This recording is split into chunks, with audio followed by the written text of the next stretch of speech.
everybody, very warm welcome to the channel Shipra Mishra. This is Shipra Mishra and I hope you guys are doing fine. तो आप समझ ही गए होंगे कि आज के इस वीडियो के अंदर मैं आपको क्या कंप्लीट करवाने वाली हूँ. तो आज के इस वीडियो के अंदर हम जॉब एप्लीकेशन कवर करने वाले हैं मेरी पेटेंट बॉडी के साथ में, ताकि आप 5 में से 5 स्कोर कर सके. तो पूरा वीडियो एंड तक देखना, अच्छे से समझना, याद करना और एग्जाम में लिख के आना. चलो शुरू करते हैं. सबसे पहले तो यार जॉब एप्लीकेशन के अंदर आपको दो चीजें करनी होती है. एक तो आपको कवर लेटर बनाना होता है और एक आपको बायोडेटा या रिज्यूमे बनाना होता है. चाहे आपको क्वेश्चन में कहा गया हो चाहे नहीं कहा गया हो, ये दोनों बनेंगे ही बनेंगे. Let me also tell you कि जॉब एप्लीकेशन 5 मार्क्स में पूछी जाती है और इसमें 120 to 150 वर्ड्स की वर्ड लिमिट होती है.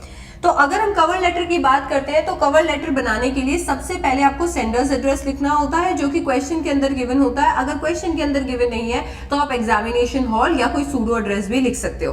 डेट, यहाँ पर आप लाइन छोड़ सकते हो. इसके बाद आती है डेट. ये date of writing the letter होती है और यहाँ पर आप कंप्लीट डेट लिखते हो, जो कि एक्सपैंडेड फॉर्मेट के अंदर होती है. फॉर एग्जाम्पल आपका पेपर है 11th मार्च को, तो ये डेट होगी 11 मार्च 2025. तो ये डेट के बाद में आप लाइन छोड़ देते हो एंड देन आता है आपका receiver's address. Now what about receiver's address? Receiver's address जो होता है वो आम तौर पर आपको क्वेश्चन के अंदर गिवन होता है, क्योंकि आपको जब एडवर्टीजमेंट क्वेश्चन में दिया जाता है तो ये भी बताया जाता है कि आपको कहां पर अप्लाई करना है, आपको किसको अप्लाई करना है. तो आप यहां पर वही मेंशन करते हो. आमतौर पर आप या तो जो लिखा हुआ है जिसको अप्लाई करना है वो लिखते हो. अगर वो मेंशन नहीं है तो आप मेंशन करते हो HR डिपार्टमेंट आप मेंशन करते हो. आप कंपनी मेंशन करते हो, या फिर अगर मैं कंपनी ना लिखूं, कोई भी ऑर्गेनाइजेशन हो तो ऑर्गेनाइजेशन. स्कूल है, कॉलेज है, हॉस्पिटल है, होटल है, कोई भी ऑर्गेनाइजेशन आ जाती है. उसका सिटी आ जाता है, स्टेट आ जाता है और पिन कोड आ जाता है. तो इस तरीके से अगर एड्रेस गिवन नहीं है तो आपको लिखना होता है. अगर एड्रेस गिवन भी है तो इसी फॉर्मेट के अंदर होता है आपका रिसीवर्स एड्रेस, बशर्ते आपके पास में जो गिवन इंफॉर्मेशन है आप उसे ऐसे सेट कर पाओ. अच्छा, फिर आता है आपका सब्जेक्ट. सब्जेक्ट में आप लिखते हो application for the position of, and then उसके बाद क्वेश्चन में जो पोजीशन गिवन होती है वही आपको लिखनी होती है. सैल्यूटेशन में हम डियर सर नहीं यूज करते हैं, हम सर या फिर मैम का इस्तेमाल करते हैं. ठीक है, सर या फिर मैम का. हम रिस्पेक्टेड सर या रिस्पेक्टेड मैम का इस्तेमाल भी नहीं करते हैं. इसलिए नहीं करते हैं क्योंकि रिस्पेक्टेड पास्ट पार्टिसिपल है, we do not use it before sir. ठीक है. अच्छा, इसके बाद में आती है आपकी मेन बॉडी. अब मेन बॉडी में आप जॉब एप्लीकेशन की मेन बॉडी किस तरीके से चलती है, देखो आपको केवल 3 चीजें यहाँ पर फिल करनी है और आपका पूरा का पूरा बॉडी तैयार है. आपको सिर्फ ये रट के जाना है और आपको फुल मार्क्स मिल जाएंगे. In response to your advertisement in the newspaper. बेटा क्वेश्चन में जो न्यूज़पेपर, मैगजीन कुछ भी नाम दिया हो वो लिख देना. अगर ऐसा लगता है कि कुछ भी नहीं दिया हुआ है तो द न्यूज़पेपर चलने देना. डेटेड और उसके बाद में डेट डाल देना. आमतौर पर जिस दिन एडवर्टीजमेंट आता है उसी दिन आप लोग रिप्लाई कर देते हो, क्योंकि आप लेट नहीं होना चाहते हो. तो 11 मार्च की डेट यहाँ पर डल सकती है. अगर वहां पर कोई और डेट दी हुई है तो आपको वो डेट डालनी होगी. For the position of, for the post of या पोजिशन ऑफ, यहाँ पे पोजिशन लिख देना जो आपकी एडवर्टीजमेंट में या क्वेश्चन में गिवन है. बस ये 3 चीजें आपको फिल करनी है और अगर ये 3 चीजें आपने फिल कर दी तो इंटायर आप जो जॉब एप्लीकेशन की बॉडी है ऐसे के ऐसे कॉपी कर सकते हो. So it will be like in response to your advertisement in the newspaper, dated, date आ जाएगा. for the position of या for the post of in your renowned organization. I wish to offer my candidature, full stop. I have the required qualification and experience, full stop. I am enclosing a copy of my biodata for your kind perusal and consideration, full stop. Paragraph change करेंगे. I am also available for an interview on any day of your convenience, full stop. If given a chance to serve the organization, comma, I assure you that I shall work with utmost sincerity and dedication up to your satisfaction, full stop. Thank you. Exactly ऐसे का ऐसा आपको लिख देना है. और इसका मतलब ये है कि आपका एडवर्टीजमेंट मैंने न्यूज़पेपर में देखा, जो कि इस दिन को छपा हुआ था, इस पोजीशन के लिए छपा हुआ था आपकी बेहतरीन ऑर्गेनाइजेशन में, और मैं उस ऑर्गेनाइजेशन के लिए काम करना चाहता हूं, उस पोजीशन के लिए अप्लाई करना चाहता हूं. मेरे पास क्वालिफिकेशन है, एक्सपीरियंस है और मैं एक बायोडेटा की कॉपी यहां पर अटैच कर रहा हूं ताकि आप उसे देख लें. अच्छा, इसके साथ में मैं इंटरव्यू के लिए भी अवेलेबल हूं जब आप चाहें. अगर आप मुझे मौका देंगे अपनी ऑर्गेनाइजेशन का हिस्सा बनने के लिए तो मैं पूरी लगन और मेहनत से काम करूंगा आपकी संतुष्टि तक. एंड देन आ जाएगा थैंक यू. अच्छा, इसके बाद में योर्स वाली लाइन आ गई जिसको हम कॉम्प्लीमेंट्री क्लोज कहते हैं। आपका नाम आ गया जो क्वेश्चन में गिवन है, क्वेश्चन में गिवन नहीं है तो सूडोनम बना देंगे ABC XYZ एक्सेट्रा। एनक्लोजर एक लाइन यहाँ पर छोड़ देंगे और लिखेंगे ENCL जिसका मतलब होता है एनक्लोजर। यहाँ पर लिखेंगे बायोडेटा। अगर आपको सर्टिफिकेट्स भी मांगे हैं, अगर सामने वाला ये कह रहा है कि भैया हमें सर्टिफिकेट्स भी अटैच करके दो, तो आप यहाँ पर ऐड कर सकते हो बायोडेटा एंड सर्टिफिकेट्स। अगर वो कह रहा है नहीं सर्टिफिकेट्स की जरूरत नहीं है तो आप सिर्फ बायोडेटा भी लिख सकते हो। अच्छा, इसके बाद में हम आगे बढ़ते हैं और आ जाता है हमारा बायोडेटा। याद रखना है कि अगर यहाँ पर जगह छूट भी गई है तो यहीं से बायोडेटा कभी भी स्टार्ट नहीं होगा। ठीक है, तो बायोडेटा हम आ जाएंगे हमारे नए पेज पे, बीच में हेडिंग डालेंगे बायोडेटा या रिज्यूमे एंड पहले लिखेंगे नाम।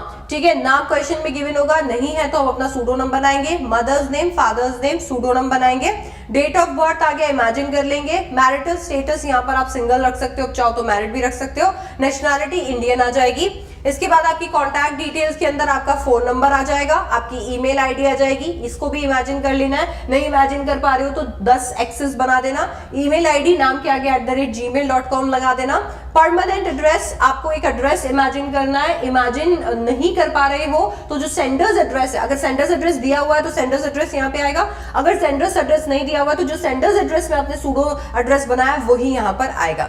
करंट एड्रेस में लिख देना सेम एज परमानेंट एड्रेस। फिर आएगा बेटा क्वालिफिकेशन। क्वालिफिकेशन के अंदर आपको एक टेबल बनानी होगी जिसमें आपने सबसे पहले एग्जाम और डिग्री के बारे में बताना है, जिसमें आ जाएगा आपका 10th, आपका 12th, आपका अंडर ग्रेजुएशन, आपका पोस्ट ग्रेजुएशन। ये एक बेस्ट तरीका है अपने मार्क्स बचाने का, क्योंकि बहुत बार आपको क्वेश्चन में ऐसी पोस्ट दे दी जाती है जिसका अंडर ग्रेड प्रोग्राम क्या है या फिर जिसका पोस्ट ग्रेड प्रोग्राम क्या है बच्चों को पता नहीं होता, और अगर हम गलत लिख देते हैं तो नंबर कट जाते हैं। तो सिंपली अंडर ग्रेजुएशन या पोस्ट ग्रेजुएशन आप लिख सकते हो। इसके साथ में आप बोर्ड और यूनिवर्सिटी मेंशन कर दोगे, जिसमें 10th और 12th के अंदर आपका स्टेट बोर्ड, CBSE बोर्ड आ सकता है। Under graduation and post graduation में कोई भी इमेजिनरी यूनिवर्सिटी आ जाएगी। ईयर अगर आप कैलकुलेट कर सकते हो तो बहुत अच्छी बात है, अगर नहीं कैलकुलेट कर सकते हो तो ये कॉलम ही बनाना मत। फिर आ जाएगा आपका परसेंटेज, अगेन इमेजिनरी परसेंटेज आप यहाँ पे डाल सकते हो। इसके बाद आता है आपका एक्सपीरियंस। एक्सपीरियंस अगर आप चाहो तो आप एक लाइन के अंदर भी लिख सकते हो। जैसे फॉर एग्जांपल अगर क्वेश्चन के अंदर 5 साल का एक्सपीरियंस मांगा है तो आप 7, 8, 10 साल का एक्सपीरियंस लिख दो।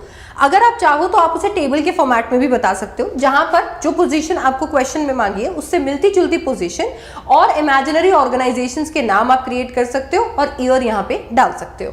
इसके बाद आपकी स्किल्स आमतौर पर एडवर्टीजमेंट में गिवन होती हैं तो वही आपको लिख देनी है। अचीवमेंट्स इमेजिन करके लिखनी है। एंड देन लैंग्वेजेस नोन में हिंदी, इंग्लिश और आपकी कोई भी वर्नाक्युलर लैंग्वेज। आगे बढ़ेंगे, रेफरेंसेस। बेटा आपके बैकग्राउंड चेक के लिए रेफरेंसेस बहुत इंपॉर्टेंट है, इसीलिए 2 रेफरेंसेस हमें देने होते हैं, जहां पर हम नंबर 1 एक नाम बताएंगे, अगेन नाम एक सूडोनम होगा, रिलेशन बताएंगे उसके साथ, एक्स एम्प्लॉयर, कलीग, है ना, इस तरीके से ex colleague, and then contact detail डाल देंगे। अगेन कॉन्टैक्ट डिटेल बहुत ज्यादा जोर डाल के इमेजिन करने की जरूरत नहीं है, 10 एक्सेस आप बना सकते हो। ऐसा ही कुछ यहाँ पर भी क्रिएट कर देंगे, नेम, रिलेशन और कॉन्टैक्ट, इसी तरीके से इसी फॉर्मेट में लिखेंगे। डिक्लेरेशन हेडिंग डालेंगे और नीचे डिक्लेरेशन लिख देंगे, आई hereby declare that A4 mentioned particulars are correct to the best of my knowledge। यानी मैं ये डिक्लेयर करता हूं कि ऊपर लिखे गए सारे के सारे जो पर्टिकुलर्स हैं वो एकदम करेक्ट है, जहां तक मेरी जानकारी जाती है ये सारे के सारे एकदम करेक्ट है। एक तरफ डेट आ जाएगी जो कि 11th of March होगी, क्योंकि आपका जो डेटा है वो एकदम अपडेटेड होना चाहिए। तो बायोडेटा एकदम अपडेटेड हो, इस चीज की पुष्टि कैसे होती है, जब आप यहाँ पर डेट डाल देते हो। तो आप यहाँ डेट डाल दोगे 11 March 2025 और यहाँ पर आप अपना सिग्नेचर कर दोगे। इसके साथ बेटा आपका बायोडेटा जो है वो कंप्लीट हो गया है। तो अब मेरे ख्याल से आपको इंटायर जॉब एप्लीकेशन पूरी तरीके से लिखनी भी आ गई है। इनफैक्ट अब आपको यहाँ पे एक नंबर भी नहीं आपका कटने वाला है। आप इतनी श्योरिटी के साथ में पेटेंट बॉडी जो है पढ़ सकते हो और यही पेटेंट बॉडी लिख सकते हो। ठीक है, चाहिए तो जितने भी क्वेश्चंस, प्रीवियस ईयर क्वेश्चंस आपको देखने को मिलते हैं, उन क्वेश्चंस को उठाओ, ये पेटेंट बॉडी साइड में रखो और एक एक क्वेश्चन को फिट करके देख लो, आपके लिए सारे क्वेश्चंस फिट हो जाएंगे। अगर आपको कोई चीज पहले से आती है तो उसे लिखने में टाइम कम लगता है, इसीलिए जहां पर लेटर टू द एडिटर में आप टाइम बहुत ज्यादा वेस्ट कर सकते थे, जॉब एप्लीकेशन में वो बचा सकते हो।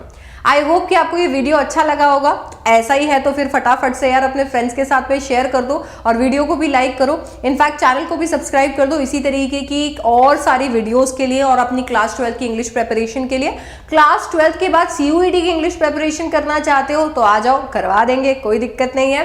रैंकर्स प्लस ऑलरेडी लॉन्च्ड है आप लोगों के लिए, आप उसका हिस्सा बन सकते हो और CUET में भी इंग्लिश फोड़ सकते हो। नीचे दिए गए लिंक पे आप क्लिक करके रैंकर्स प्लस भी ज्वाइन कर सकते हो। And subscribe to the channel. I'll see you in the next one. Bye bye. Take care.